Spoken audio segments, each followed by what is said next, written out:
Aujourd'hui, j'ai le plaisir d'accueillir l'autrice Tatiana Liper, qui vient de publier son premier roman Mondele aux éditions Asmodée et Dern. Installée actuellement en Birmanie avec sa famille, Tatiana partage son temps entre son métier de professeur de français, son rôle d'épouse et de maman de 2 garçons et sa passion pour l'écriture. Cet épisode a une saveur particulière pour moi, car j'ai eu la chance de lire cet ouvrage en avant-première et je l'ai littéralement dévoré. Ce livre, vous allez l'entendre, m'a profondément touchée parce qu'il m'a rappelé ma propre adolescence. En effet, Tatiana et moi avons quelques années d'écart, mais nous avons grandi dans les mêmes quartiers, entre Stockel et Montgomery, pour ceux qui connaissent, des lieux qui pour moi sont si familiers. Mais au-delà de ses repères géographiques, c'est surtout sa façon de raconter la quête d'identité qui m'a bouleversée. Une recherche qui, je pense, nous traverse tous et toutes à un moment de notre vie. Vous êtes sur Audace, le podcast qui met en lumière des parcours uniques et authentiques. Ici, on parle de business, de bien-être, de développement personnel et bien plus encore, avec des invités qui partagent leurs expériences et leurs savoirs, en espérant que vous repartiriez avec des idées, des inspirations ou des outils concrets pour avancer. Je suis Chloé Junico et je suis ravie de vous accueillir pour ce nouvel épisode. Si cet échange vous plaît, pensez à liker, à commenter, à partager cet épisode autour de vous. Ça compte énormément pour moi, ça me fait chaud au cœur, mais surtout, ça aide le podcast à grandir, à avoir plus de visibilité et à attirer toujours plus d'invités prestigieux comme Tatiana que j'ai la chance de recevoir aujourd'hui. Je vous souhaite une excellente écoute.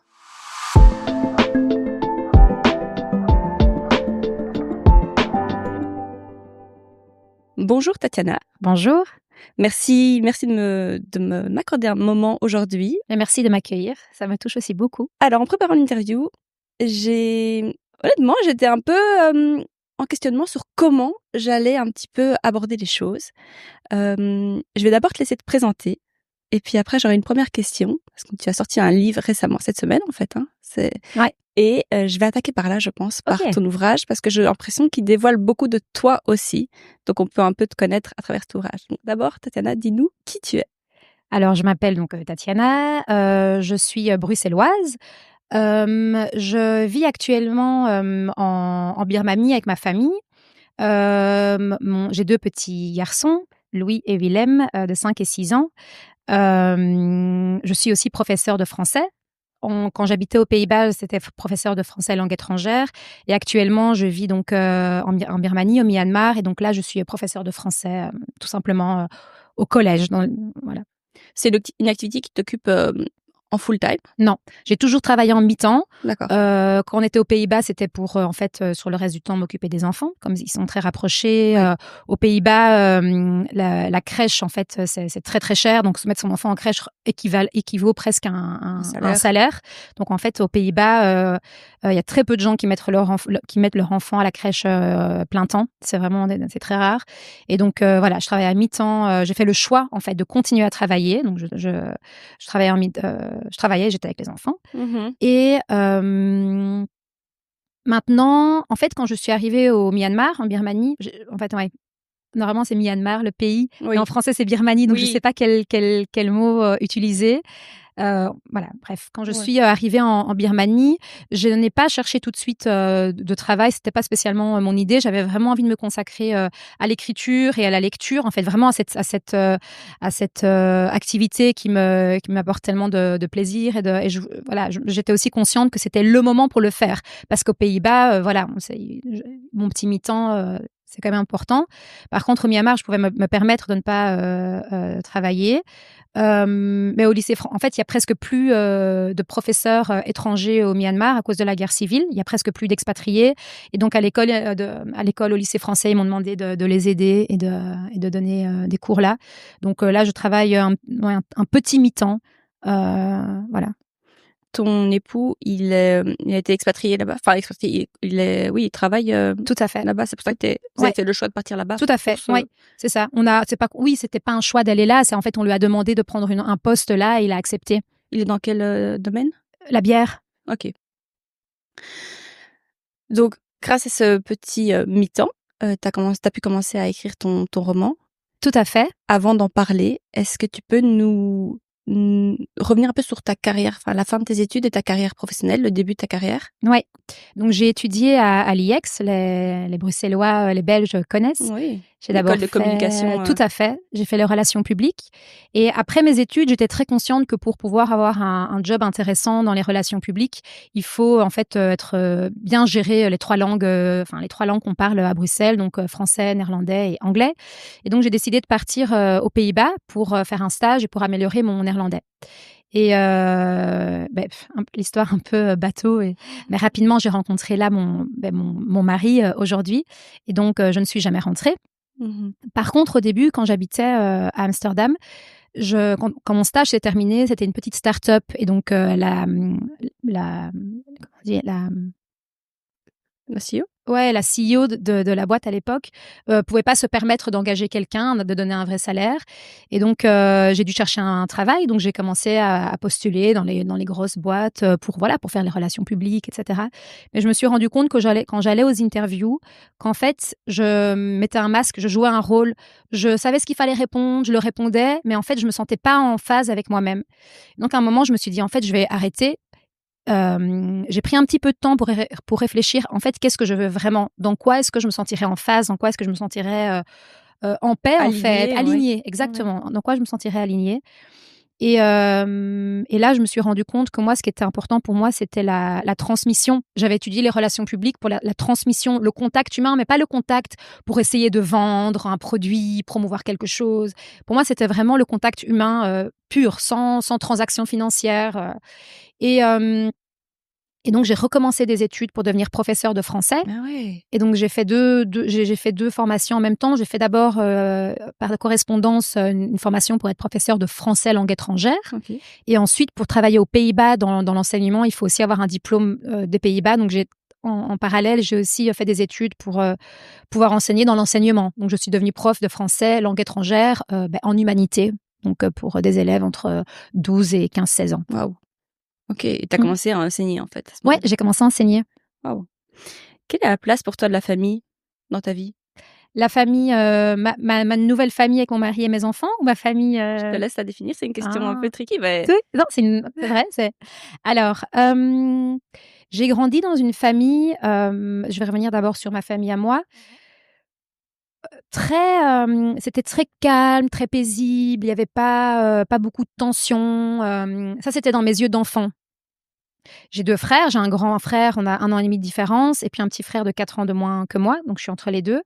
Hem Mon petit frère, c'était comme mon petit bébé. J'aimais bien m'en occuper. J'avais un rôle presque un peu maternel avec lui. Avec mon grand frère, il y avait plus de tension parce qu'on était très proches.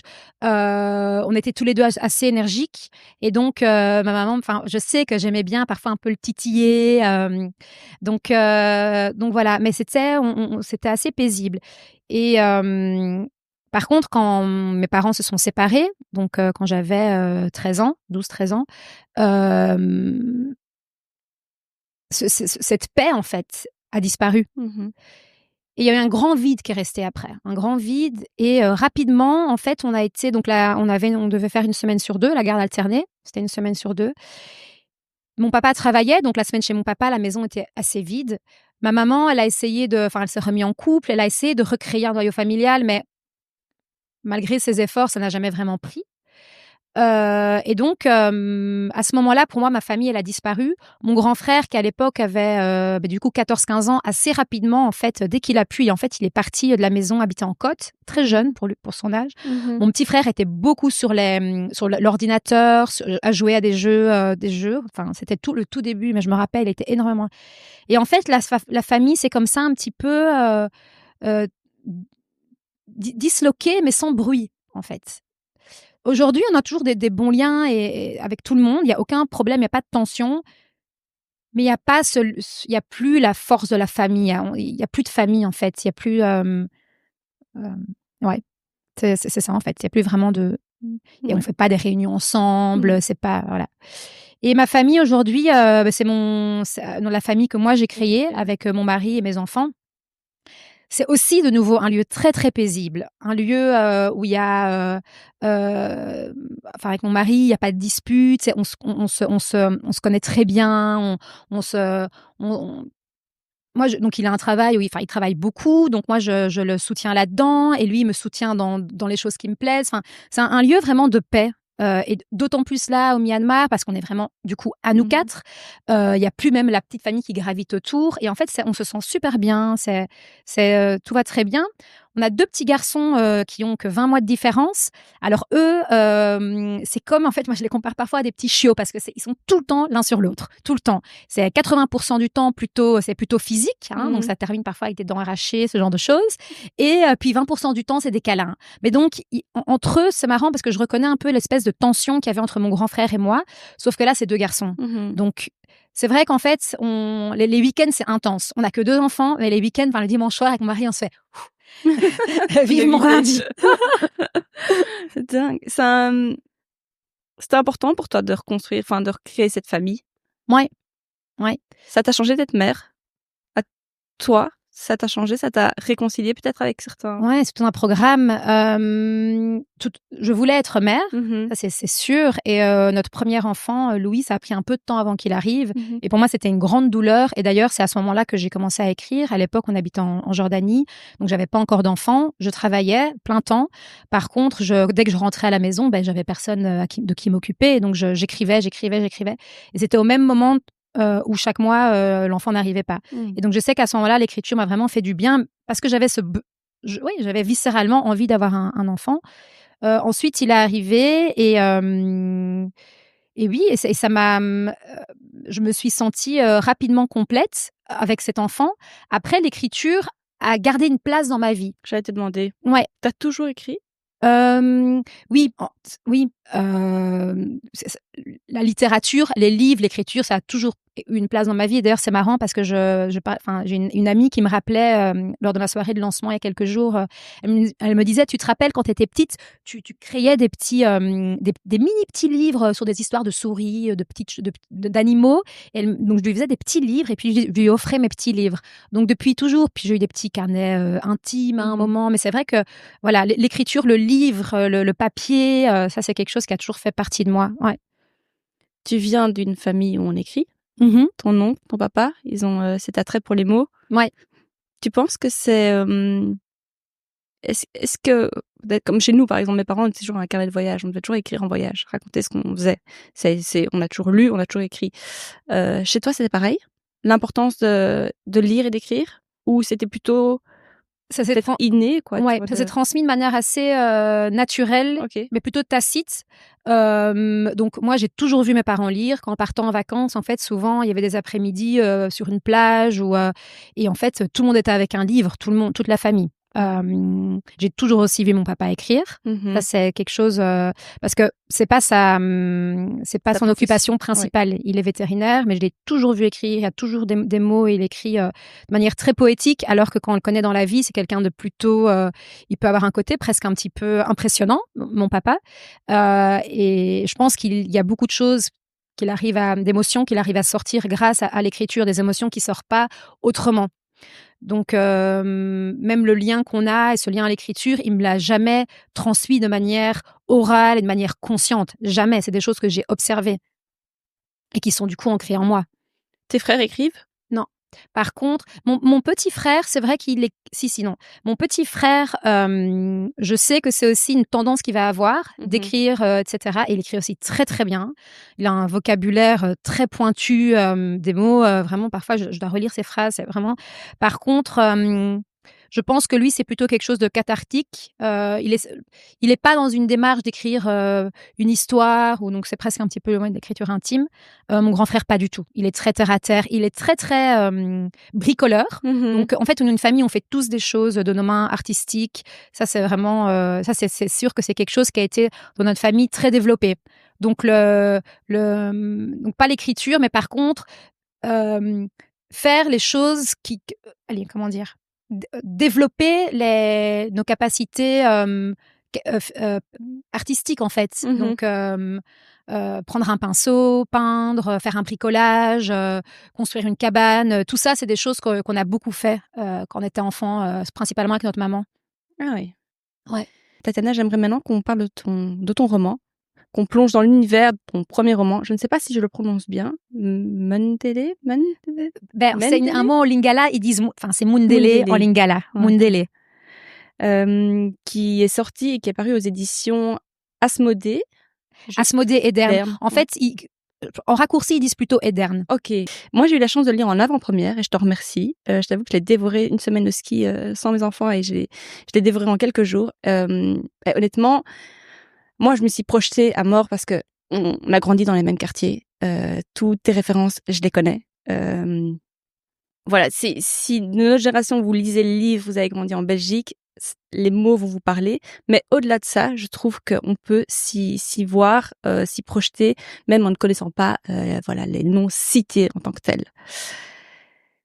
Il y a une première question que j'ai envie de te poser, évidemment, qui est restée dans ma tête tout le long du livre et après. Ce livre m'est resté, tu vois. Et souvent, c'est les ouvrages qui me marquent comme ça, c'est bon signe parce que ça me travaille encore. C'est un retour que j'ai beaucoup eu. Ah ça reste en tête. Ouais, ça reste en tête. Ouais. Oui, tout à fait. Et déjà qu'en fait, c'est un page turner, qu'on a vraiment envie de savoir ce qui va se passer, mais que ça reste en tête, on me le dit souvent. Est-ce que c'est un livre autobiographique ? Alors, je ne le présente pas comme un livre autobiographique ni comme une autofiction. Par contre, donc je le présente comme un roman. Par contre, j'assume entièrement que c'est inspiré d'une tranche de mon adolescence et que une grande partie des faits décrits dans le roman sont réels. Par contre, je me suis laissé la liberté de la fiction pour pouvoir tisser différents fils que j'avais envie de tisser, pour justement explorer cette thématique de l'identité qui est très importante pour moi. Et si je m'étais cantonnée aux faits réels de A à Z, je n'aurais pas pu développer tous les thèmes et j'aurais pas pu aller aussi loin que ce que j'avais envie. Et une autre chose aussi, c'est qu'il y a certaines choses qui sont peut-être pas toujours faciles à lire, principalement pour mes proches. Oui. Et donc, en le présentant comme un roman, ça me permet aussi, en fait, de protéger mes proches et pour s'ils ont pas envie de savoir si quelque chose que j'écris est vrai ou pas, en fait, ils peuvent se dire, mais de toute façon, c'est un roman. Donc, c'est aussi une manière de protéger les gens qui pourraient être touchés particulièrement parce qu'ils te connaissent. Tout à fait. Et vous verrez quand vous lirez le roman, c'est vrai que moi aussi, j'avais peur pour toi. Enfin, pour Ava. Pour l'héroïne, bien sûr. Mais c'est le doute. Je savais pas si c'était... Tu vois, en fait, je dois dire que je me suis dit, Tatiana, Ava, c'est proche, tu oui, vois. Oui, tout à fait. Oui, non, effectivement, elle est née la même année que moi, etc. En fait, il y a beaucoup de faits, un petit comment on dit, scoop. Il y a beaucoup de faits qui sont, en fait, j'aurais pas pu les inventer. Donc, les choses les plus fortes, ça se sent. C'est des choses qu'on peut pas inventer. Voilà. C'est juste. Oui, mais c'est vrai que durant la lecture, c'est ça aussi qui tient en haleine, je pense. C'est vraiment, on sent la réalité, je trouve. Une question qui me vient maintenant quand je t'écoutais parler, quand t'écrivais en attendant ton premier fils, c'était sur cette thématique-là aussi. Est-ce que ce livre, en fait, ça fait des années que tu l'as en tête ? C'est une super bonne question. C'est une belle question parce qu'effectivement, en fait, quand j'ai commencé à écrire ce roman, donc c'était en fait l'idée m'est arrivée à plus ou moins 7 ans et parce que je me rendais compte que en fait j'avais oublié beaucoup de bribes en fait, beaucoup même de parties de cette période de ma vie. Et je me rendais compte aussi que j'évoluais dans ma vie et que l'image que je renvoyais de moi, elle ne reflétait pas du tout cette période de ma vie qui pourtant m'a construit. C'est une période qui, en fait, que je regarde avec énormément de tendresse aujourd'hui. Parce que je ne serais pas la femme que je suis aujourd'hui si je n'avais pas vécu cette période, si je n'étais pas allée aussi loin, en fait. Et donc, quand j'ai commencé à écrire ce roman, le fait que j'essayais de tomber enceinte et de devenir maman à ce moment-là et que c'était vraiment viscéral, j'ai mis énormément du côté maternel dedans. Donc en fait, la place de la mère dans le roman était beaucoup plus importante dans ma première version. Et d'ailleurs, cette première version s'appelait « Et pourtant, la mère veille ». La mère comme la mère l'eau, la mère veille, du verbe veiller. Parce qu'en plus, à l'époque, on habitait en Jordanie, donc on allait beaucoup à la mer Morte. Et je me rappelais, parfois, je flottais dans cette mer Morte. Donc, c'est une mer salée. Et parfois, je pleurais dans cette mer parce qu'en fait, ça n'arrivait pas. Et je faisais des liens aussi avec le fait à quel point ça avait dû être difficile pour ma maman, ce qu'elle a vécu. Et d'un autre côté, elle est resté, malgré son absence, elle était là. En fait, elle veillait de loin. Et peut-être que si elle n'avait pas accepté Dany, peut-être que si en fait elle m'avait complètement laissé tomber, parce qu'en fait on peut se dire, souvent on me dit, mais la mère, elle est où? En fait, la mère, elle est là, mais elle a compris que au plus elle se rapproche d'Ava, au plus Ava recule. Oui. Donc en fait, la mère a eu cet amour de se dire, elle m'échappe, je la laisse échapper, mais en fait, je regarde de loin. Et aujourd'hui, en tant qu'adulte, je me rends compte que le fait d'avoir accepté Dany dans sa maison, dans le lit de sa fille, en vacances, c'est un amour, mais c'est trop beau. Oui, ça me met les larmes aux yeux parce que je pense qu'on peut... non, je pense qu'on a tous une mère... Ça, c'est un peu une introspection. Quand tu lis le livre, tu vis ta propre relation à ta propre mère. Oui, tout à fait. Donc, voilà. Ouais. Bon. On devrait tous écrire un livre pour régler nos trucs de mère et leur dire merci, en fait. Ou l'art, simplement l'art, exprimer des choses, effectivement, qui nous sont restées, je pense, de toute façon. Oui. Exprimer, sortir ce qu'on a en nous, de toute façon, c'est des choses qui sont... Depuis la nuit des temps, les gens font ça, en fait. Dessiner sur les murs, la musique, en fait, sortir les choses qui, voilà, crier. Oui. Ouais. Chacun s'exprime comme il veut, comme il peut. Tout à fait, exactement. Mais donc, pour terminer... en devenant mère, oui. Ouais, donc c'est ça. Donc, en devenant mère, ça m'a vraiment très fort apaisée. Là, très longtemps, en fait, assez longtemps, j'ai laissé le manuscrit de côté. Je me suis vraiment consacrée à ma maternité. Je pense que j'ai eu besoin aussi d'un peu mettre la distance avec tous ces souvenirs réveillés, en fait. Oui, j'imagine. C'était très intense. Et en fait, quand j'ai ressorti le manuscrit quelques années plus tard, en fait, je me suis rendu compte que il y avait cette question en fait de l'identité que j'avais envie d'explorer encore plus loin. Et c'est dans la deuxième version du manuscrit en fait où je suis allée beaucoup plus loin sur cette question et où en fait je me suis rendu compte de la mémoire transgénérationnelle et de tous ces non-dits qui m'habitent en fait. Et c'est là où j'ai beaucoup plus développé le lien avec le père et où j'ai ajouté ces passages plus poétiques du père. Oui. Voilà, comme pour éclairer en fait les incompréhensions que le lecteur pourrait avoir en lisant ce texte, en se disant mais à quel moment elle s'arrête, Ava, et en fait mais qu'est-ce qui se passe dans sa tête. En fait, je me suis dit le texte du père peut même parfois un peu éclairer même ce qui se passe dans cette famille. Oui, tout à fait. Tes parents l'ont lu avant que tu le... Alors, mon papa l'a lu, il a lu la dernière version du manuscrit Et pourtant la merveille. Dans lequel il y avait déjà les faits. Donc, les faits les plus bruts, on va dire, étaient dedans. Il n'y avait pas tout justement, le roman que j'ai créé à la fin. Et en fait, il m'a dit, je suis super fière de toi, bravo ma fille, mais je ne le relirai plus jamais. Et donc là, le roman, il en a 5 sur sa table de salon. Il est hyper fier de moi. Il me soutient. Il conserve les petits articles de presse. Mais il le relira pas. C'était trop dur. Je peux comprendre. Ma maman, pareil. De manière plus pudique, parce que ma maman est plus pudique. Mais par contre, elle aussi, donc ils étaient bien sûr à ma soirée de lancement. Ils sont très fiers de moi. Ils m'encouragent. Mais ma maman, donc, à la soirée de lancement, j'ai dit, alors, tu l'as lu, mais non. Parce que je voulais pas qu'elle le lise jusqu'au moment qu'il soit imprimé. Parce que je savais que ça allait la blesser. Je savais qu'elle allait pas le lire 15 fois. Donc, je m'étais dit, je veux qu'elle lise vraiment la version papier, la version, en fait, qui s'envole. Et en fait, à la soirée de lancement, elle m'a dit pas encore. Et je pense que c'est... Voilà, mais je respecte et je comprends. Je sais même pas s'il faut tout savoir de la vie de nos enfants. Enfin, tu vois, c'est une... Ouais. Bon, c'est des choix qui leur appartiennent, mais c'est vrai que je comprends. Ouais. Le terme Mundele. Ouais, Mundele. Après, c'est pas ma langue non plus, mais quand je l'entends, c'est Mundele. Mundele, qui signifie blanche, en fait. Ouais. C'était une évidence. Ben non, tu te dis, t'as changé le titre. Pourquoi? Ouais. Alors déjà, j'avais un éditeur qui avait été avec qui on était allé un peu plus loin qui avait été assez intéressé par mon texte et qui m'avait en fait donné des retours pour l'améliorer. Donc il m'avait pas encore dit OK, je te le publie, mais là je parle, c'était il y a peut-être 4-5 ans. Hein, et en fait, il m'a dit vraiment, il y a quelque chose à faire, continue. Il m'a dit, par contre, le titre, les jeux de mots comme ça va pas le faire. Okay. Et c'est vrai qu'avec le temps, quand je l'ai ressorti 2 ans plus tard, le manuscrit, en fait, et que j'ai commencé, comme je disais, à explorer ce thème de l'identité, et qu'en fait, j'ai été plus loin sur, voilà, ce Mundele, qu'est-ce qu'il voulait dire, etc. Assez rapidement, je me suis dit que ça serait un bon titre, aussi parce que c'est un mot. Et pour moi, ça claque. J'aime bien les romans qui ont juste un mot en titre. En fait, ça n'en dit pas trop.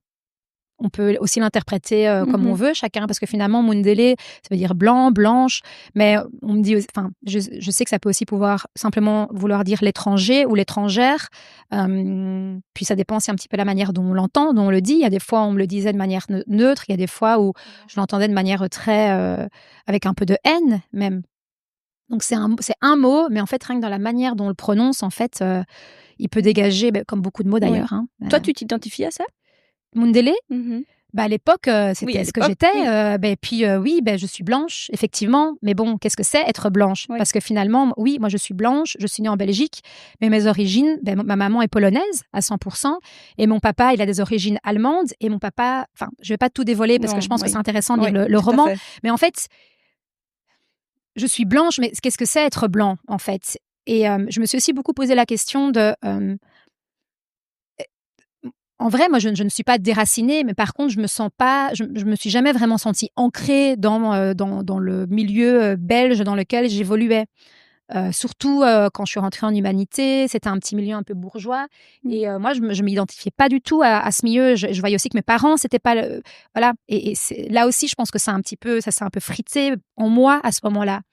Parce que mes parents donc, se séparaient et moi, je me retrouvais pas, je me sentais pas à ma place dans ce milieu dans lequel j'étais censée évoluer. Tu penses que tu te mettais volontairement en danger? Tu cherchais ça? Ouais. Le danger? Ouais. En tout cas, je pense que je cherchais ma place. Je cherchais ma place. Mais auprès de ta communauté, mais aussi auprès des hommes, j'ai l'impression. Quel est ton rapport aux hommes? C'est vrai. C'est une très bonne question. C'est préadolescence, adolescence? Tout à fait, ouais. Alors, moi, j'ai toujours eu un très bon contact avec les garçons. J'ai grandi avec 2 frères, je m'entends bien avec mon papa. C'est marrant parce que je me suis rendu compte, aujourd'hui, j'ai aussi 2 garçons. En fait, je me sens bien avec les garçons. Il y a ce côté un petit peu spontané, enfin quelque chose de très relax qui me correspond bien. Après, ça va faire un peu cliché. Mais et donc en fait, quand j'ai commencé à m'immiscer au sein de ces bandes, en fait, il y avait énormément de garçons. Et moi, pour moi, c'était des copains, des frères. Il y avait ce côté fraternité qui était très fort dans cette communauté et dans laquelle je me sentais comme entourée, encadrée. Il y avait aussi un côté très protecteur, en fait. Surtout au début du roman, quand Ava traîne avec les garçons de la cité. Elle est comme une petite sœur. Et en fait, elle se sent enfin, en fait, entourée de chaleur, chose qu'elle n'avait pas dans ce milieu plus bourgeois. Oui, et chez elle. Et chez elle, tout à fait, où il y avait un grand vide. Et j'ai oublié, en fait, tu m'as demandé, c'était une bonne question. Ah oui, le rapport aux hommes. En fait, il faut savoir que cette histoire se passe au début des années 2000.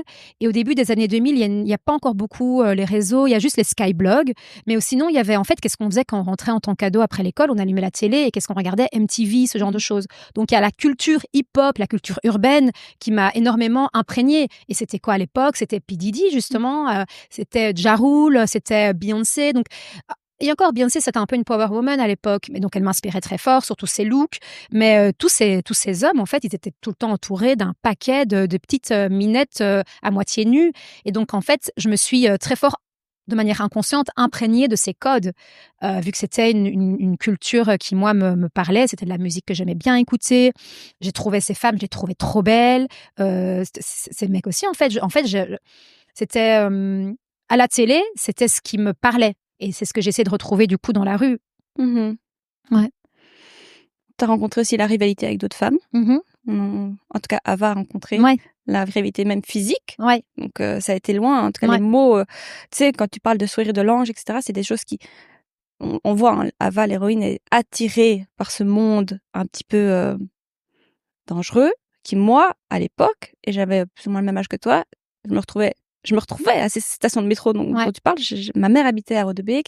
J'étais entre Stockel et Montgomery tout le temps et j'étais terrorisée. Ah ben oui, je sais. Moi, j'étais terrorisée. Sourire de l'ange, j'en ai fait des cauchemars. Et donc, on peut expliquer... Enfin, à l'époque, moi, comme on me l'avait expliqué, c'était une carte de banque au travers de la bouche. Et on donne un coup de poing dans le ventre pour qu'en fait, ça t'ouvre les parties de la lèvre. Quoi. Tout à fait, que ça ouvre effectivement en fait, le sourire de l'ange, parce qu'en fait, on touche des deux côtés, ça te fait une cicatrice. Quoi. Cicatrice, c'est ça. Ouais. Donc moi, j'étais terrorisée par ça. Et ce qu'Ava raconte dans le roman, c'était tout ce qui, moi, me terrorisait absolument. Quoi. J'avais peur de prendre le métro. Hein. J'étais à ce point-là. Moi, c'était pareil. Et c'est marrant parce qu'on parlait donc à la soirée de lancement du roman. Et j'ai une copine de l'époque qui a connu ça un petit peu plus loin et qui m'a dit, en relisant le roman... Non, en fait, j'ai lu un extrait du roman lors de la soirée de lancement. Et elle m'a dit, rien que d'entendre le nom, un certain nom que je cite, elle me dit, j'en ai des frissons. Donc en fait, oui, ça faisait peur, et il faut dire aussi qu'à un moment, Ava, ça lui a échappé. Après, malgré le fait que ça lui échappait, elle continuait, mais ça lui a échappé. En fait, je pense qu'elle avait tellement ce besoin d'appartenance qu'en fait, elle était presque aveuglée. Elle était presque... en fait, elle avait un peu perdu la conscience aussi du danger. Ouais. Oui, on va pas trop en dire sur Non, le mais roman, c'est mais ça. En fait, c'est c'est pour ça. passionnant parce que c'est tellement lié à toi. C'est pour ça que j'avais du mal à Ouais, préparer l'interview. Je je me dis, c'est comprends. tellement... Je comprends. Et parfois, en fait, Toi, tu as une quête d'identité? Tu as cette... Est-ce que c'est moi ou pas? Est-ce que tu... Enfin, toi, tu es très au clair avec... bah oui, tu connais ton histoire, évidemment, mais quand tu euh, écris, tu vois ce ouais, processus d'écriture? ouais. Alors, dans la première version du roman, j'écrivais en je. Ouais. Et quand je suis partie dans la deuxième version, je me suis vraiment dit, je veux en faire un roman, je veux que d'autres personnes puissent s'identifier. Et même pas s'identifier à ce qu'elle vit, parce que c'est quand même assez particulier ce qu'elle vit, mais s'identifier aux questions Oui. de 100%. voilà, qui je suis, d'où je viens. C'est des questions qui traversent tout le monde à l'adolescence. Le lien à l'autre, le premier amour, Oui. les premières sensations, toutes les sensations, la sensation de oui. peur, la sensation d'amour physique, tout ça, c'est des choses qui nous ont tous traversées. C'est universel. Et donc, c'est là qu'en fait, je me suis vraiment mis dans la peau de Ava, et donc plus dans ma peau, et je me suis dit, OK, comment faire passer en fait ces sensations que Ava a vécues pour qu'en fait d'autres personnes puissent s'identifier, se retrouver leurs sensations. 100%. Et c'est pari réussi. Franchement, c'est pari réussi. Merci. Non, vraiment. Merci. Vraiment. Vraiment. Moi, je me suis retrouvée, vraiment, je me suis projetée. Ouais. Premier amour, première relation. Ouais. Mais ça me touche. Ces premiers moments. J'ai aussi passé des nuits dehors. Ouais. Tu vois, à zoner avec ton premier amour. Ouais. D'ailleurs, mes parents étaient terrorisés. Ouais. Tu vois, je me suis vraiment projetée dans l'histoire. Ouais. Ouais. Ben oui. Ouais. Merci, ça me fait plaisir. C'est vrai. Ton mari l'a lu? Ouais. Alors, lui, pendant l'écrit, donc lui, il sait depuis le début sur quoi j'écris. Et assez rapidement, je sentais que je réveillais des choses très compliquées. D'ailleurs, il y avait beaucoup de choses que j'avais oubliées, que des amis que je côtoie encore aujourd'hui ont dû me rappeler. J'ai vraiment dû parfois me replonger, parfois des après-midi entières là-dedans. Et quand j'en sortais, j'étais parfois un petit peu déboussolée. Donc, mon mari savait ce sur quoi j'écrivais, me voyait parfois un petit peu comme ça, déconnectée. Donc, au début, il m'a demandé une ou deux fois si il pouvait lire. Et en fait, je lui ai dit, tu liras une des versions finales du roman. Donc, en fait, pendant ces 7 années, c'est environ les 6-7 années de l'écriture, il ne l'a jamais lu. Par contre, quand le manuscrit était un peu avant que je l'envoie pour la dernière fois aux maisons d'édition, mon mari, je l'ai un jour imprimé à mon mari, il allait pour son boulot en Amérique du Sud, je lui ai imprimé, je l'ai mis dans son sac et je lui ai dit, voilà, tu peux le lire. Et en fait, quand il est revenu de son business trip, il m'a redonné le manuscrit annoté, mais de partout. Il m'avait fait des retours, mais incroyables, parce qu'en fait, il est dans le marketing. Donc, en fait, il a ce regard marketing. Et en fait, il m'a fait des retours. En fait, il l'a lu presque comme un éditeur. Donc, il savait qu'il y aurait des choses difficiles dedans. D'autant plus que voilà, c'est intime, etc. Voilà, mais je pense qu'il a réussi par amour. Il a réussi en fait à mettre de la distance entre nous, entre lui et ce manuscrit. Et il m'a vraiment fait des retours, mais incroyables. Il m'a fait rajouter parfois des scènes entières. Et pour lui, c'était drôle, c'est un peu une anecdote, mais il me disait, ça manque un peu de trucs plus trash, tu devrais encore rajouter du trash. Là où moi, je m'étais auto-censurée en fait. Donc même lui, il m'a dit, il était plongé dedans et il m'a dit, vas-y, vas-y, te censure pas. Oui, je crois que tu as toujours aussi si mes proches le lisent, je veux les préserver. Tout à fait, c'était vraiment ça. À un moment donné, il faut lâcher, quoi. Tout à fait, c'est vraiment ça. C'est dingue. C'est le plus beau des soutiens, je trouve, de la part. Mais c'est magnifique. En fait, il m'a laissé l'espace dont j'avais besoin tout ce temps. Et ça lui a coûté, parce que lui, il voulait partager cette chose si importante dans ma vie. Il m'a vu parfois, même si on reparle plus tard de maternité, c'était parfois difficile. Parfois, j'écrivais dans ma tête alors que je regardais mes enfants faire des châteaux de sable. C'est dur, en fait, de mêler la démarche artistique et en fait, le fait d'être dans du très concret avec des enfants. Et en fait, il a accepté ça. Et ça, c'est le plus beau cadeau qu'il aurait pu me faire et la plus belle preuve d'amour. J'ai envie qu'on revienne justement sur ce processus d'écriture. Parce que 7 ans, enfin, je sais pas, dis-nous, quand tu écris comme ça, t'as aucune garantie que ça va être publié. Donc peut-être tu vas écrire pour toi au final, ou voilà, ou t'auto-publier, je sais pas si ça se fait maintenant. Sur Amazon, je crois que ça se fait maintenant. Tout à fait, ça se fait, néanmoins, tu avais cette nécessité d'écrire, ne sachant pas où irait le roman, s'il serait publié ou pas. Raconte-nous un peu comment ça s'est passé pour toi dans ta tête. C'est ça, et je suis contente que tu poses la question, parce que je sais que ça peut être un processus très très lent. Enfin, c'est un processus très lent. On est aussi très seul, on est très solitaire face à notre texte, et donc plusieurs fois, en fait, on a souvent envie d'abandonner parce qu'on se dit à quoi bon? Pourquoi je fais ça? Ça me prend du temps de qualité avec ma famille, mes enfants. Ça me prend de l'espace mental, alors qu'on sait qu'en tant que jeune maman, l'espace mental, on en a besoin. Mais je pense que quand il y a des choses viscérales en nous, c'est très dur de le chasser. Donc même si parfois, pendant plusieurs mois, pendant plusieurs années, je l'ai mis de côté, principalement, mais ça c'est aussi encore peut-être un autre sujet, mais avec notre aîné, il est malade, il a atteint d'épilepsie, ça a été très difficile à certains moments de notre vie. Donc, dans ces moments-là, en fait, c'était juste... il fallait être 100% avec la réalité. Mais dès que je pouvais m'octroyer un peu de temps pour écrire, je reprenais ce temps. Alors, tout au long de ce processus, en étant consciente qu'en fait, que j'étais seule dans ma démarche, j'ai à certains moments parfois fait appel à des un peu comme des coachs en littérature. J'ai eu, par exemple, une écrivaine, elle s'appelle Clarisse Gorokoff, qui a à un moment relu mon texte et elle m'a donc fait des retours. Et c'est vraiment une écrivaine dont j'admirais l'écriture, l'énergie, etc. Et donc, en fait, avoir son regard sur le texte et ses encouragements, elle aimait beaucoup ce texte. Et ce genre de personnes qui ont relu parfois mon texte m'ont beaucoup aidée. J'ai aussi une autre amie, aussi écrivaine, Morgane Haz, avec elle on a énormément échangé toutes nos galères, parce que Dieu sait que dans le milieu de l'édition, c'est compliqué, vraiment très compliqué. Elle a publié son premier roman et malgré ça, ça reste pas toujours évident. Et donc, en fait, voilà, le fait d'avoir travaillé en me faisant relire par certaines personnes et simplement en échangeant, en fait, sur cet acte, sur cette démarche solitaire, ça, je pense que ça m'a énormément aidée. Ouais. C'est un excellent conseil. Ouais. Mm-hmm. Ouais. Tu en auras un autre à donner si quelqu'un voudrait commencer un roman? Oui, tout à fait. Donc, effectivement, ne pas hésiter à se faire relire par des professionnels. Donc, oser partager son texte, effectivement, à des personnes donc plutôt professionnelles, parce que les copines, elles vont dire trop bien, t'es génial, j'adore, continue. Donc, voilà. Donc, quand même des gens qui auront un vrai regard. Pas oser, mais en fait, accepter la critique, parce qu'en fait, ce sera pas parfait. Et en fait, continuer. Tout ça, c'est un peu bête, mais vraiment continuer, ne pas perdre espoir. Et à partir du moment où on commence à envoyer ces textes à des maisons d'édition, essayer en fait vraiment de les cibler. De les cibler et vraiment d'écrire un mail d'accompagnement, peut-être d'essayer d'avoir le contact, d'entrer en contact via Instagram, d'essayer de mieux vaut en envoyer 3, mais vraiment très ciblés, et en essayant vraiment de rentrer en contact avec l'éditeur, qu'en en envoyer 20 comme ça, qui vont être perdus dans la nature et jamais lus. Et puis rester actif dans ce milieu. Donc moi, je suis restée active, par exemple, sur les réseaux. Et souvent, de nouveau, j'étais là, en fait, j'ai pas le temps, j'ai pas l'énergie pour ça. Mais en fait, grâce à Instagram, j'ai créé des incroyables amitiés et des incroyables relations. Aujourd'hui, professionnelles. J'ai écrit 2 textes dans une revue de poésie littéraire pour un auteur que j'admire depuis très longtemps, qui s'appelle Marc-Alexandre Obambe. Et lui m'a demandé, il y a 2 mois, d'écrire un texte pour sa revue avec vraiment des grands noms de la poésie et du milieu littéraire français. Et au début, je lui disais, mais non, mais moi, pas dans ton premier magazine. Je suis trop... Il me disait, mais tu as toute ta place dans ce premier magazine. Et je veux que tu écrives ton texte pour le premier magazine, justement. C'est des choses que si j'avais pas un tout petit peu investi dans Instagram, en fait, ça paraît parfois un peu futile, j'aurais jamais fait cette rencontre. J'ai 2 questions qui me viennent. C'est ton rapport aux réseaux sociaux, justement. Et est-ce que tu as eu ou tu as encore le syndrome de l'imposteur?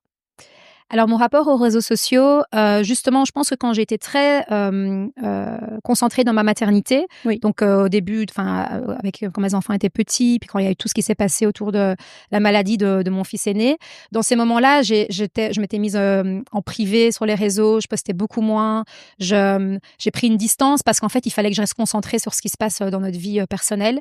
Par contre, dans les moments où j'étais plus active dans l'écriture et où je sentais que j'avais besoin d'être et inspirée et de partager, dans ces moments-là, en fait, j'ai été plus active sur les réseaux. Donc voilà. Si maintenant on suit ma démarche sur les réseaux, c'est quand je suis active, c'est que je le fais de manière consciente, en fait. Je le fais de manière consciente parce que c'est des moments où je suis ouverte pour des échanges. Et la deuxième question, désolée. Le syndrome de l'imposteur. Ah oui. Alors, le syndrome de l'imposteur, je l'ai eu... En fait, on travaille tellement longtemps sur son texte seul, on n'est personne, en fait. Et nous, oui, on a toute une histoire, mais personne ne la connaît. Donc, quand on arrive avec notre petit roman, en fait, personne ne sait qui on est. Effectivement, on peut le sentir. Alors, j'ai eu l'énorme chance d'être invitée la semaine passée à un festival littéraire à Nantes, un festival de littérature monde. Et le directeur artistique, c'est Alama Bankou. Et via mon éditeur, j'ai été invitée. Et donc là, j'avais le syndrome de l'imposteur plus. J'étais là, mais qu'est-ce que je fais là? Mais en fait, déjà, Alama Bankou était d'une chaleur, mais incroyable. Il me parlait comme il parlait aux têtes d'affiche. On mangeait ensemble, donc c'était super bienveillant. Et j'étais dans des tables rondes avec des auteurs très connus. Et en fait, très rapidement, je me suis déjà, on me présentait comme une écrivaine. Et puis, j'ai vu qu'il y avait d'autres auteurs de premiers romans. Parce que le désir d'Alama Bankou, c'était quoi? D'avoir des auteurs du monde, mais aussi d'avoir des auteurs inconnus et auteurs de premiers romans. Et donc, en fait, là, je me suis rendu compte que peut-être un quart des auteurs, c'était leur premier roman. Certains n'étaient jamais sortis de leur pays. Il y avait un auteur camerounais, il n'était jamais sorti du Cameroun. Donc, en fait, je me suis rendu compte que j'avais le droit d'être là et on m'avait mis là parce que potentiellement, j'avais peut-être des choses à partager. Et ce week-end à Nantes m'a fait vraiment me sentir tout à fait autrement. Et donc, je suis arrivée ici en me disant, ah, baby, en fait, je suis maintenant écrivaine. Je pense que si j'avais pas vécu ces moments, je serais arrivée à Bruxelles moins sûre de moi, moins sûre de moi. Ton nom, ça aide? C'est une porte d'entrée? Lipert? Oui, hein. Non. Alors, parce que mon papa est journaliste aussi. Et donc, je lui ai dit, je lui ai expliqué un petit peu le podcast, etc. Je dis, j'ai Tatiana Lipert. Mais attends, Lipert, attends. Ouais. Et donc, il me dit, mais attends, dans sa famille, son papa, il me dit d'abord, son papa n'est pas auteur, n'est pas écrivain. Ouais. Et donc, je t'ai demandé, évidemment. Mais donc, comme quoi, tu vois, le milieu belge de l'écriture. Ouais, alors, ce qui est clair et net, c'est que toutes les personnes que je rencontre dans le milieu me demandent est-ce que tu es de la famille de Jean-Louis Lipert? Parce que Jean-Louis Lipert, c'est un auteur brillant. Par contre, c'est marrant parce que dans sa bio, il est marqué Jean-Louis Lipert serait une figure phare du milieu littéraire belge s'il voulait en faire partie. Il est un petit peu en marge de la société, en marge de tout ça. Et donc, autant il écrit des chefs-d'œuvre, autant il s'est jamais mis dans le cadre, il a jamais joué le jeu, on va dire, je pense, pour se faire connaître du grand public. Personal branding aussi, c'est d'incarner. On a envie de savoir qui est derrière ces livres. Tout à fait. C'est maintenant, à la sphère des réseaux sociaux et tout, on a envie, c'est ça qui marche le plus, c'est de connaître qui est derrière une grosse boîte. Tout à fait. Moi, dès que j'ai apprécié un roman, la première chose que je fais, c'est que je vais googler l'auteur, je regarde, je vois. Et souvent, c'est vrai que je cherche aussi, est-ce qu'il y a une part de vrai, etc. C'est vrai que c'est... mais donc, oui, dans le milieu littéraire, il est connu et on me pose toujours la question. Et d'ailleurs, de nouveau, pour la petite anecdote, Vincent Engel, mon éditeur, à la base, je l'avais contacté pour lui parler de mon prochain roman parce que je voulais justement en fait qu'on travaille, j'étais consciente, je sais précisément sur quoi je veux écrire et je me suis dit ok, j'ai le temps maintenant d'y aller à fond. Donc, si maintenant, il y a un éditeur qui peut déjà m'accompagner pour qu'en fait, j'aille pas dans tous les sens et que finalement, on aille bam vers le roman ensemble, ça serait pas mal. Et donc, je l'ai contacté. C'est comme ça qu'on a commencé à parler de ça. Rapidement, dans la discussion, il m'a demandé, mais est-ce que tu es dans la famille de Jean-Louis Lipert? La réponse était oui. Et là, il m'a dit, mais tu sais que je vais republier son chef-d'œuvre, Mami Wata. Et là, je lui ai dit, mais trop bien, etc. Parce que c'est un pavé. Je lui ai dit, j'ai jamais lu, mais je sais que ça parle du Congo. Et là, je lui ai dit, tu sais qu'en fait, mon roman s'appelle Mundele et qu'en fait, il y a un lien avec le Congo. Et là, en fait, je pense qu'il y a eu un tilt chez Vincent Engel et il m'a dit, mais envoie-moi ce manuscrit. Et là, quelques semaines plus tard, il m'a dit, mais je vais le publier. Incroyable. Ouais. J'avais une question quand tu parlais. Oui, tu dis que tu écris un prochain roman. Tu peux nous en dire un peu plus? Oui, avec grand plaisir. Et puis, tu dis aussi que maintenant, tu as le temps. Ça veut dire quoi? Ouais.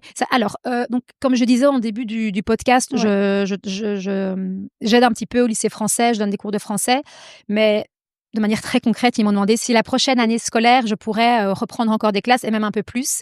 Et là, en fait, j'ai dit que l'année prochaine scolaire, j'allais me consacrer vraiment à l'écriture parce que j'ai déjà commencé. Donc là, je suis en phase de recherche. J'ai déjà des dossiers, mes idées, une trame. Donc, je suis déjà en fait assez loin. Je parle aussi beaucoup. Et donc, j'ai vraiment envie de me plonger dedans parce que je veux m'imprégner aussi du pays dans lequel je vis. Alors là, le roman n'aura rien à voir avec moi. Et j'avais aussi besoin de ça. J'avais aussi maintenant besoin de peut-être aussi prouver qu'en fait, parce que souvent les premiers romans ont une grande part d'autofiction, de soi. Dans tous les romans, il y a une part de l'auteur, c'est clair et net, mais même dans un roman de science-fiction, il y a une part de l'auteur. Mais je pense que j'ai aussi envie de me prouver à moi et peut-être aux autres qu'en fait, je peux aussi écrire de la fiction entière, de la fiction. Donc ce roman se passe en Birmanie. En fait, j'ai découvert en étant là-bas, donc c'est un pays c'est une dictature militaire. Il y a une junte au pouvoir. Donc il y a une énorme censure. Il y a énormément d'auteurs en prison, assassinés ou qui ont fui la Birmanie. Et en fait, en faisant toutes mes recherches, d'abord de manière personnelle, parce que je trouve ça super intéressant, j'ai découvert en fait l'histoire d'un poète qui a d'abord écrit énormément de poèmes pour essayer de dénoncer ce qui se passe dans son pays. Il était emprisonné pour ça.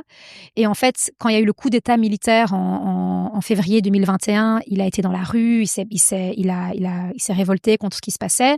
Et là, il s'est rendu compte que ses poèmes et ses révoltes dans la rue ne suffiraient pas. Et donc, en fait, il est parti dans la jungle et il a créé sa guérilla. Parce qu'en fait, il faut savoir que le Myanmar, la Birmanie, c'est un pays gigantesque. Et en fait, il est composé d'une centaine d'ethnies. Le colonialisme est passé par là, hein, donc ça a fait d'une région remplie d'ethnies un pays. Hein, donc c'est pas pour, enfin bref, c'est tout un autre sujet. Mais du coup, il est actuellement dans la jungle, il est chef de guérilla. Et alors qu'à la base, c'est un poète. Il y a énormément de jeunes de la génération Z, des docteurs, des avocats, des journalistes, énormément de gens qui sont partis se battre parce qu'en fait, c'est des gens qui ont connu la transition démocratique, qui ont connu la Birmanie ouverte. Et donc ces gens, maintenant, cette fois-ci, ça fait 100 ans que ce pays c'est une dictature. Et là, cette génération, elle se dit, c'est fini, on arrête. Et ces gens se sacrifient littéralement pour libérer leur pays. Et moi, ça me bouleverse. Et donc, j'ai envie d'écrire une histoire. Donc, ça va être une fiction. Je ne vais pas parler de ce poète en l'occurrence parce que je me permettrai pas, c'est trop. Mais je voudrais écrire l'histoire d'une jeune fille qui va en fait d'abord aussi essayer avec ses poèmes de dénoncer ce qui se passe et à un moment va se rendre compte elle aussi que c'est pas assez et donc elle va rejoindre ce poète dans la jungle. De nouveau, ça va être une fiction. Mais voilà, je veux parler de ça, de la censure, de la génération Z qui se rebelle, de ces gens qui se sacrifient pour leur pays. Mais je sais aussi que même moi, personnellement, en fait, je pourrai jamais, ce roman ne pourra pas être publié tant que je vivrai là-bas. Oui. Donc, en ce moment, et même souvent, on me dit, franchement, fais attention à qui tu parles, fais attention à ce que tu dis. Rien que moi, dans la démarche que je fais actuellement, je sais qu'il y a certaines choses qui sont dangereuses. Et donc, je me dis, imagine les gens qui vivent là et qui ne peuvent pas partir de ce pays, en fait. Et j'ai vraiment envie de leur rendre hommage parce que j'ai la chance de pouvoir vivre dans ce pays, de m'en imprégner. Et c'est presque un peu comme une manière pour moi de remercier, en fait, ce pays où j'ai la chance de vivre, en fait, en tant qu'expatriée. Et parfois, en fait, je me sens presque un peu mal, en fait, d'être là juste pour quelques années, d'observer tout ça un peu à distance. Ouais. C'est passionnant. On a hâte de le lire. Est-ce qu'on peut en vivre? De l'écriture? Oui. Non. Je pense, quelqu'un me disait cette semaine, je sais plus qui, il y a que quelques auteurs qui peuvent vraiment vivre. On pense à des auteurs qui sortent un bouquin par an. Tout à fait. Ou bien des auteurs genre des auteurs qui publient de la littérature un peu plus grand public. Eux, je pense qu'ils en vivent. Mais en fait, on écrit bien sûr pas pour devenir riche et on écrit, je pense pas pour la gloire. On écrit d'abord pour partager des choses qui sont en nous, pour les sortir, en espérant pouvoir parler à des gens que ça va intéresser, mais on n'écrit ni pour la gloire ni pour l'argent, ça c'est sûr. Ok, pour terminer, je voudrais faire quelques petites questions classiques d'audace, si ça te va. Ouais. Alors, ta relation avec ton image, avec la nourriture et l'argent. Ok. Alors, la relation avec mon image, c'est une bonne question. Comme on a pu le voir dans le roman Ava, qui est donc inspiré de moi, c'est beaucoup posé des questions par rapport à qui elle est physiquement. Donc, l'adolescence a été compliquée. C'est pour ça d'ailleurs qu'elle a autant essayé de se transformer pour en fait essayer de coller à ce qu'elle trouvait beau, en fait. Voilà. Plus tard, en fait... Tu sais qu'on a envie d'avoir la suite du livre. Moi, j'ai envie d'avoir la suite du livre. Il y en a. Il y a une suite. Mais j'imagine. Je te vois aujourd'hui, je sais qu'il y a eu... Il y a une période encore entre la personne que je suis aujourd'hui, effectivement. Voir en fait comment elle s'apaise. Oui. Mon rapport à mon image, je dirais que je me suis jamais sentie... C'était une longue quête. Je sais que dans le début de ma vingtaine, juste avant que j'aille aux Pays-Bas, je calculais très fort ce que je mangeais. Donc j'ai jamais été anorexique, mais je pense que j'avais toujours besoin d'une forme de contrôle sur ma vie, etc. Donc j'ai vraiment commencé à contrôler ce que je mangeais. Je regardais un peu les calories, etc. Ça a été une période où je sortais beaucoup, donc c'était très important l'image qu'on renvoyait. Et en fait, quand je suis partie aux Pays-Bas, Là, je me rappelle, je me suis dit, en fait, j'ai plus envie de vivre de relation amoureuse tout de suite. J'ai envie de me laisser tranquille. J'ai envie de penser qu'à moi. J'ai envie de penser à personne d'autre. Et en fait, je n'ai jamais été plus en phase avec moi-même que lorsque j'ai en fait quitté Bruxelles. Et en fait, c'est là que j'ai en fait rapidement rencontré mon mari.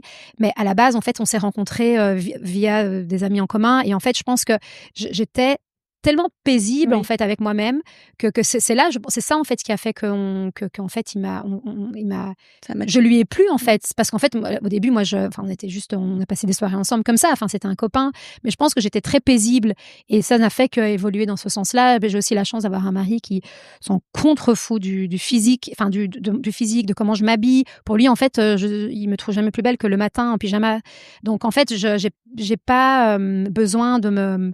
Enfin, dans mon quotidien, je recherche pas du tout à m'arranger physiquement, à tout ça. Donc ça, je suis heureuse parce que ça me correspond aussi. Donc ça, c'est mon rapport plutôt physique. Le rapport à... Il y avait quoi d'autre ? Donc il y a la nourriture, on en a parlé, en tout cas qu'à un moment donné, ça a été un peu plus compliqué. Tout à fait. Alors c'est marrant juste pour dire, parce que mes copines m'ont dit « Ah, mais t'as trop maigri récemment ». Alors c'est une anecdote. Mais en fait, là, en sachant tout ce qui allait arriver, je pense que j'ai eu une espèce d'adrénaline qui a fait que j'ai un peu perdu l'appétit récemment. Et donc je suis consciente que là, en ce moment, enfin, je pense que la nourriture, dans ma vie, elle n'est pas importante. Je suis pas quelqu'un de gourmand, je m'en fous un petit peu. Mais quand il se passe des choses importante dans ma vie, elle place vraiment en plan secondaire. Donc, je vais manger matin, midi, soir. Vraiment, à ce niveau-là, je ne zappe jamais un repas, d'autant plus que j'ai des enfants. Donc, je mange avec eux, à table, etc. Le soir, j'aime toujours bien avoir ma petite bière. Donc, voilà, je me restreins en rien. Par contre, c'est sûr que je ne suis pas gourmande. Donc, en fait, si j'ai d'autres choses qui me nourrissent l'esprit, en fait, ça, c'est pour terminer sur la nourriture. Et l'argent. Et l'argent... Alors, par rapport à l'écriture, je sais que je ne deviendrai jamais riche grâce à ça. J'ai pas envie trop de... on vit... Tu dis ce que tu as envie de dire. Ouais. C'est très personnel aussi. Oui, c'est ça, ouais. J'ai pas envie, j'ai pas envie de faire, parce que souvent, quand on dit pas les choses, ça peut... J'ai la chance d'avoir un mari qui a un boulot qu'il aime énormément, et c'est un boulot... dans lequel il gagne très bien sa vie. Actuellement, on est expatrié, donc on a des facilités liées à l'expatriation. Voilà, les facilités financières de notre famille me permettent de pouvoir me consacrer à l'écriture, et j'en suis super consciente. Je suis consciente que peut-être d'autres personnes auraient des choses à raconter, auraient envie d'écrire, mais n'ont juste pas la possibilité matérielle, et n'ont pas l'espace mental, de nouveau, parce qu'en fait, il y a le quotidien à gérer. Donc, en fait, je suis hyper reconnaissante et consciente de ce privilège, vraiment. Ouais. Oui, mais c'est un choix de famille, j'ai envie de dire, parce que c'est vrai que voilà, moi aussi, je me lance dans un podcast, c'est aussi un choix de famille, et moi je pense pas que ce soit de la chance, c'est juste on a décidé ensemble, d'un commun accord. Donc je sais pas si par rapport à ça, à la relation de couple, tu aurais une recommandation à donner par rapport à apaiser tout le monde. Ça peut aussi d'un côté ou de l'autre parfois être source de stress, que j'entends. Pour ma part, par exemple, mon mari est plutôt dans la très bonne gestion financière, en bon père de famille, je veux dire ça comme ça, là où moi je suis moins regardante. C'est exactement pareil. Tu vois. Moi, c'est lui qui gère les finances, etc. Après, je suis toujours très heureuse de travailler, donc j'ai toujours gardé un pied dans le milieu professionnel, donc de manière consciente. Et lui, je pense aussi qu'il est content que je le fasse, pour que, voilà, on ne sait jamais ce qui peut arriver dans la vie. Lui, en fait, je pense qu'il est rassuré de savoir que si maintenant, demain, il arrive quoi que ce soit, je peux reprendre mon travail, parce qu'en fait, il y a cette continuité professionnelle. Après, c'est sûr que lui, il gère tout ce qui est financier, parce que de toute façon, ça a jamais été mon truc. Moi, les chiffres, ça fait 10. En première primaire, je me rappelle, on devait faire, en classe, on devait faire des petits exercices de maths, et en fait, on pouvait aller jouer derrière quand on avait fini ces exercices de maths, et j'étais toujours la dernière. J'arrivais pas à faire 13-4. Donc, non, mais c'était la catastrophe.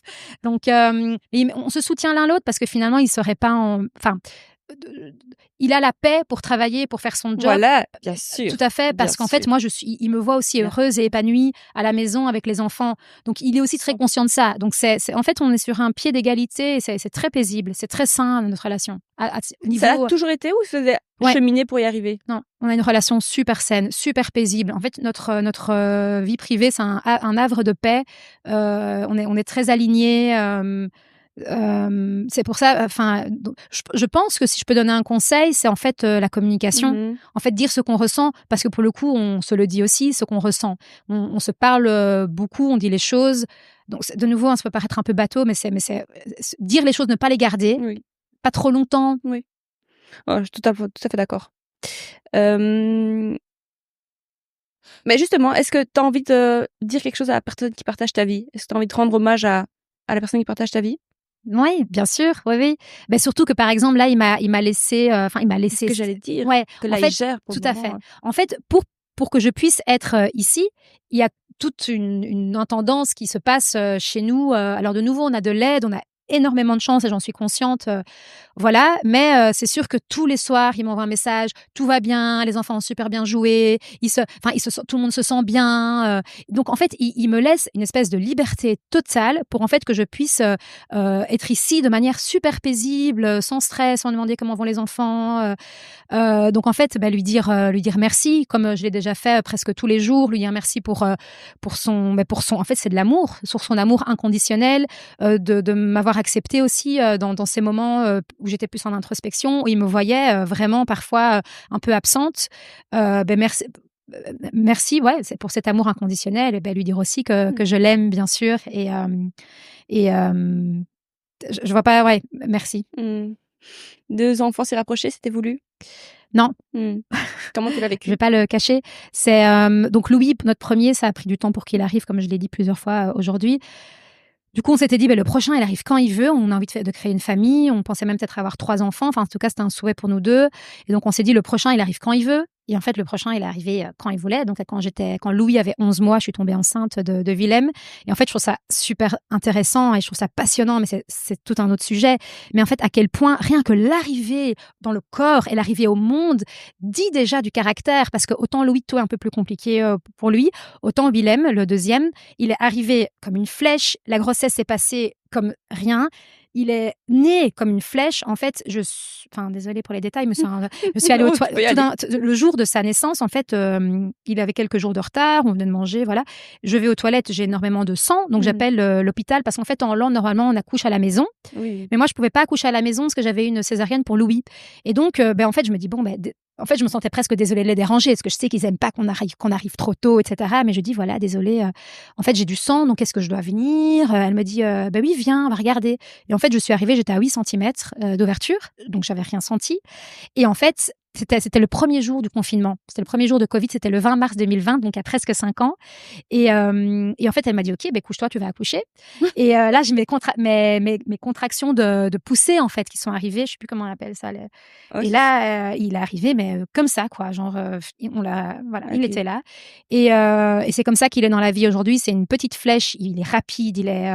Et donc, en fait, ce qui est un peu difficile pour moi, en tant que mère, à observer, c'est que là, donc lui, il va avoir 5 ans la semaine prochaine. Louis, il a 6 ans. Et donc, l'écart se resserre, en fait. L'écart se resserre parce que donc Louis, à cause de son épilepsie, en fait, il prend un médicament qui est assez fort, qui heureusement, son développement cognitif a aucun souci. Il suit à l'école et ça, vraiment merci, parce que j'avais vraiment peur qu'il y ait de la dyslexie, la dyscalculie.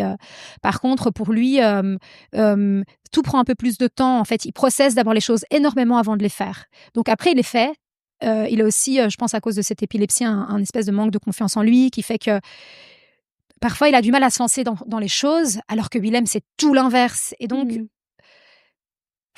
j'ai une petite anecdote, mais en fait, quand je la raconte, j'ai envie de pleurer. Mais par exemple, il y a quelques semaines, je vais pas la raconter, parce que mais il y a quelques semaines, en fait, il y a Willem il s'habillait le matin et en fait Willem il s'habille depuis longtemps tout seul et il voulait mettre depuis quelque temps il mettait ses chaussettes tout seul.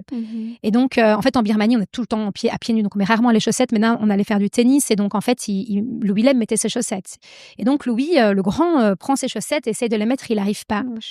Et donc Willem se met à côté de lui et il lui dit je vais t'aider, et Willem lui mettait ses chaussettes et je pensais désolée. Non, moi je pleure aussi. Et en fait, c'était hyper émouvant et je me suis rendu compte que je pense que ça allait être comme ça souvent. Que ça allait être dur pour Louis, en fait, de voir son petit frère comme ça qui file, qui a vraiment ce truc de... on le voit partir, quoi. Il écrit déjà, alors que parfois pour Louis, c'est difficile. Et ça nous renvoie à sa maladie, en fait. Donc, voilà. Mais en fait, c'est marrant parce que j'en parle, j'avais pas envie d'en parler, mais en fait, peut-être aussi que ça peut montrer que derrière le bonheur que je vis avec mon roman et et tout ce qui se passe, en fait, il y a dans la vraie vie, il se passe des choses et c'est pas, on a tous en fait la vie n'épargne personne. Non, Et je pense qu'il n'y a rien de pire que de voir son enfant souffrir. Oui. On voudrait prendre sa souffrance. Oui. Voilà. 100%. Deux dernières petites questions. C'était fort en émotion aujourd'hui. Ouais. Ouais, moi, la santé, et je suis voilà, super sensible par rapport à ça. Bon, un petit bonheur pour toi dans ta journée. Est-ce que t'en as un? Un petit bonheur. Alors, c'est vrai que les journées où je travaille pas, une fois que j'ai déposé mes petits bébés, je les appelle toujours mes petits bébés à l'école et que je suis revenue à la maison, j'aime bien ce petit moment, un peu rien qu'à moi, où je vais prendre, en fait, j'ai la grande chance d'habiter juste à côté d'un des meilleurs cafés de Rangoon. Et donc, en fait, je prends ma petite tasse à la maison, je vais chez mes copains du café du coin, ils me font ce café excellent, je rentre chez moi, je m'assieds et où j'écris, où je lis. Et ça, c'est vraiment un moment, en fait, vraiment égoïste, rien comme moi, mais qui me donne tellement d'énergie. Donc, à côté des bonheurs, bien sûr, de la famille, des enfants, de tout ça, c'est un petit moment comme ça qui me rebooste. Ouais. Mais tu considères pas ça comme du travail pour toi? Ah oui, C'est un moment d'écriture et de lecture? Non, oui, après oui, en fait, et je pense que ça va le devenir de plus en plus parce que là, vraiment, je vais commencer après quand je vais revenir à Young God, là, à Rangoon, je vais vraiment de manière très consciente me lancer dans l'écriture du prochain roman. Mais là, donc, oui, c'est vrai qu'en fait, m'asseoir avec ma tasse de café et commencer à lire ou à écrire, en fait, oui, c'est du travail pour un écrivain. Oui. Mais pour moi, c'est tellement du bonheur Oui, c'est ça. que non. Tu le vois pas comme ça. Non, c'est ça. Comment tu vas structurer tes journées? Ouais, Tu as une idée? là, jusqu'à la fin de l'année scolaire, je continue à encore un peu travailler. Donc là, mais les journées où je ne travaille pas, effectivement, le matin, j'essaye toujours de un petit peu bouger. Donc, ou marcher, ou alors je vais faire un petit cours de pilates, voilà. Ensuite, je reviens, il y a ce fameux petit moment du café. Et puis là, souvent, je me lance dans l'écriture pour plusieurs heures. Et je me laisse dedans. En fait, je déconnecte complètement. Je me mets dans une salle tout en haut, là où il y a personne, il y a pas de bruit. Je sais que je vais pas. Et là, je me lance et parfois, je mets même un réveil pour le moment où je devrais aller prendre les enfants à l'école, mais je déconnecte, mais complètement, quoi. Genre, on peut me parler et 5 heures peuvent passer comme une seconde. C'est dingue. Ouais. Tu parles de sport, de pilates, la routine sportive, elle est importante pour toi? Ouais, non, alors c'est drôle parce que je suis quelqu'un qui marche énormément et d'ailleurs j'écoute tes podcasts en marchant, j'adore, c'est trop bien parce que du coup c'est souvent une petite heure et donc c'est le temps d'une petite marche, donc ça c'est génial et j'adore. Donc marcher, ça fait vraiment partie de ma vie. À Rangoon, je m'étais mis au tennis parce qu'en fait, j'ai un mari très sportif. Tous les jeux de balle, le foot, le tennis, il adore. Et donc, j'ai 2 garçons. Et donc, moi qui ne suis pas du tout sport de balle, je m'étais dit, allez, je me mets au tennis parce qu'on a un super coach. Et donc, j'ai commencé pendant 6 mois. Et en fait, un beau jour de novembre, je me suis fait un lumbago parce que je pense qu'en fait, le tennis était trop d'impact pour mon dos qui est assez fragilisé des 2 grossesses rapprochées et et du fait que j'ai énormément porté. Quand j'étais enceinte de Willem, j'avais encore Louis qui ne marchait pas. Donc j'ai porté. Puis Willem, c'était un bébé qui était beaucoup dans mes bras. D'ailleurs, c'est marrant parce que quand je regarde des photos, en fait, Willem était presque tout le temps dans mes bras. Il est très maman, Willem le deuxième. Et donc, en fait, j'ai trop porté rapproché, j'ai trop eu des grossesses rapprochées et puis j'ai fait ce tennis. Donc ça m'a tué mon dos. Et donc, quand ça m'a pris plus de 1 mois pour ne plus avoir mal, en fait, déjà, les premiers jours, je ne savais vraiment plus marcher. Donc, mon mari m'a porté pendant 2 jours, mais pour tout, littéralement pour tout. Je vous passe les détails. Donc ensuite, j'ai dû faire beaucoup de séances de kiné. Et là, il m'a dit, en fait, tu dois arrêter le tennis. Donc, c'est trop triste. Mais il m'a dit, par contre, fais du pilates, du yoga. Du yoga, ça, en fait, j'en faisais déjà énormément de Ashtanga. J'aime bien cette routine de te voir évoluer, j'adore. Par contre, le pilates, j'ai découvert le pilates, je sais que tu en fais aussi. Oui, j'adore. Et en fait, le pilates, ce que j'aime beaucoup, c'est qu'en fait, tu travailles les zones que tu as envie de travailler. Et puis, c'est assez doux, finalement, le pilates. Donc, je suis pas sportive à la base, mais je suis consciente qu'un esprit sain dans un corps sain. Donc, je prends soin de mon corps. Et là, d'autant plus depuis ce fameux lumbago qui m'a fait mal. Dernière question. Est-ce que tu aurais justement un livre à nous conseiller? En dehors du tien, bien sûr. Ah oui, c'est une bonne question. Ou un auteur ou une autrice que tu aimes particulièrement. Est-ce que tu aimes particulièrement lire plus les femmes que les hommes? Alors, c'est marrant. Parce que moi, j'adore interviewer les femmes plus que les hommes. Ouais. Oui. Je connecte plus. Ouais. Mais je sais pas si pour toi, tu as la même. C'est marrant, c'est une super bonne question et c'est marrant parce que si je réfléchis de manière consciente, je lis plus d'hommes. Et alors je lis souvent des textes, où il y a où je suis touchée par le rythme de l'écriture. Donc par exemple, je parlais de Marc-Alexandre Obambé qui est il est écrivain, mais il est aussi poète et slameur. Et en fait, il y a ce rythme du slam dans son écriture qui, moi, dès son premier roman et tous ses romans, me subjugue. Enfin, moi, je suis, donc voilà, lui, par exemple, il a un roman qui s'appelle, je sais pas si j'ai mal prononcé, Dien Bien Phu. Enfin, On mettra en description, ouais, de toute façon. voilà, tu lis ça, ça te transporte dans l'histoire et dans l'écriture. Moi, j'aime énormément. Je parlais de mon amie Morgane Haz. Elle a écrit un sublime premier roman qui s'appelle L'autre part. Et elle aussi, elle, pour le coup, parce qu'on parle des femmes, elle a une écriture sensible. Elle arrive vraiment à aller au cœur des émotions des gens, à la retranscrire d'une manière assez fine, assez pointue, avec beaucoup de sensibilité. Donc, elle, je trouve que c'est une belle histoire. C'est aussi un peu une histoire d'amour. Ça se passe au Maroc. Mais je trouve que pour des gens qui ont envie de retrouver une belle plume, elle aussi, c'est très beau. Elle est occupée à écrire son prochain roman. Elle va aller loin. Et donc, elle, c'est aussi un beau roman à lire pour si on veut lire une femme. Et tu as un roman chouchou sur lequel tu reviens que tu aimes lire et relire? Alors, il y a un roman que j'ai relu, c'est vrai, plusieurs fois, mais surtout, j'ai envie de le citer parce qu'il a, je pense, il y a un avant et un après ce roman, il a comme débloqué quelque chose en moi. C'est Rien ne s'oppose à la nuit de Delphine de Vigan. Et c'est un roman dans lequel, en fait, elle parle de sa famille, principalement de sa mère. Et sa maman était bipolaire. Voilà, c'est toute une histoire, en fait, familiale. Et en fait, quand j'ai lu ce roman, déjà, j'ai beaucoup aimé l'écriture de Delphine de Vigan, qui est aussi très fluide, ça se lit facilement, et en même temps, elle va de manière très profonde dans les sentiments, elle décrit bien les lieux. Enfin, j'ai trouvé son écriture vraiment magnifique. Mais surtout, je me suis rendu compte, en lisant ça, parce que j'étais assez jeune quand j'ai lu, je devais peut-être avoir 23-24 ans. Donc, je sortais de mon adolescence où, en fait, j'avais presque plus lu parce qu'en fait, j'avais d'autres préoccupations et surtout, en fait, j'avais jamais eu un roman entre les mains qui me parlait, avec une héroïne qui aurait pu me... Mais donc là, en lisant ça, je me suis rendu compte qu'on pouvait, en fait, écrire sur des choses qu'on avait vécues, qu'on pouvait se le permettre et qu'on pouvait en faire une fiction, en fait. Et je pense que si je n'avais pas lu ce roman, je pense que jamais j'aurais peut-être... Je pense pas que j'aurais osé, en fait, raconter mon histoire. Donc ce roman, je trouve que c'est un roman qui est intéressant pour ça. Donc pour l'écriture de Delphine de Vigan et pour son courage, en fait. Parce qu'on sait, si on écoute ses interviews, qu'en fait, elle s'est brouillée avec beaucoup de gens de sa famille, mais elle avait ce besoin d'en parler. C'est aussi un bel hommage à sa maman et elle l'a fait. C'est marrant parce que c'est aussi quand même un peu une forme de mise en danger.